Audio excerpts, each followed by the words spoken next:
Hi, ഒരിക്കലും tooth paste brand ആയിട്ടുള്ള നമ്മുടെ കോൾഗേറ്റ് കുട്ടികൾക്ക് കൊണ്ടുപോയിട്ട് കുറെ ഐസ്ക്രീംസ് കൊടുത്തു. ഈ സ്റ്റിക്ക് ഐസ്ക്രീംസ് കൊടുത്തു. കുട്ടികൾ ഈ ഐസ്ക്രീം കഴിക്കുകയും കഴിച്ചു തീർന്നതിന് ശേഷം ആ സ്റ്റിക്ക് കുട്ടികൾ ശ്രദ്ധിക്കുകയും ചെയ്തു. ആ സ്റ്റിക്ക് ഒരു ബ്രഷിന്റെ ഷേപ്പിലുള്ളതായിരുന്നു. So this type of marketing is called gorilla marketing. വളരെ അൺകൺവെൻഷണൽ ആയിട്ടുള്ള ഒരു മാർക്കറ്റിംഗ് സ്ട്രാറ്റജിയാണ് ഈ ഗൊറില്ല മാർക്കറ്റിംഗ് എന്ന് പറയുന്നത്. ഇപ്പൊ നിങ്ങൾ കണ്ടുകൊണ്ടിരിക്കുന്ന ഫോട്ടോസ് എല്ലാം ഗൊറില്ല മാർക്കറ്റിംഗിനുള്ള വ്യത്യസ്ത കമ്പനികൾ ചെയ്തിട്ടുള്ള എക്സാമ്പിളുകളാണ്. ഒരിക്കലും പ്രെഡിക്റ്റ് ചെയ്യാൻ പറ്റാത്ത, ഒരിക്കലും കണക്ട് ചെയ്യാൻ പറ്റാത്ത പല എലമെന്റുകൾ വളരെ അൺകൺവെൻഷണൽ ആയിട്ട് കണക്ട് ചെയ്യുക എന്നുള്ളതാണ് ഗൊറില്ല മാർക്കറ്റിംഗ് കൊണ്ട് ഉദ്ദേശിക്കുന്നത്. ക്യൂരിയോസിറ്റി ജനറേറ്റ് ചെയ്യുക, കാണുന്ന കസ്റ്റമേഴ്സിന് മുൻപിൽ, ഓഡിയൻസിന് മുൻപിൽ ക്യൂരിയോസിറ്റി ഡെവലപ്പ് ചെയ്യും. ആ ക്യൂരിയോസിറ്റി ബേസ് ചെയ്ത് മാർക്കറ്റിംഗ് ചെയ്യുന്ന ഒരു മെത്തഡാണ് ഈ ഗൊറില്ല മാർക്കറ്റിംഗ്.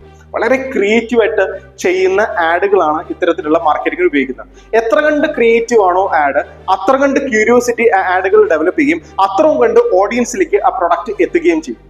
വളരെ ലോ കോസ്റ്റ് ആയിട്ട് ഒരു ബഡ്ഡിംഗ് സ്റ്റേജിൽ നിൽക്കുന്ന കമ്പനികൾക്ക് വളരെ പെട്ടെന്ന് വൈഡ് ആയിട്ടുള്ള ഓഡിയൻസിന്റെ അടുത്തേക്ക് അവരുടെ പ്രോഡക്റ്റ് എത്തിക്കാനുള്ള വൺ ഓഫ് ദ ബെസ്റ്റ് സ്ട്രാറ്റജിയാണ് ദിസ് ഗൊറില്ല മാർക്കറ്റിംഗ് എന്ന് പറയുന്നത്. So follow this channel for this kind of wonderful business ideas. Thank U.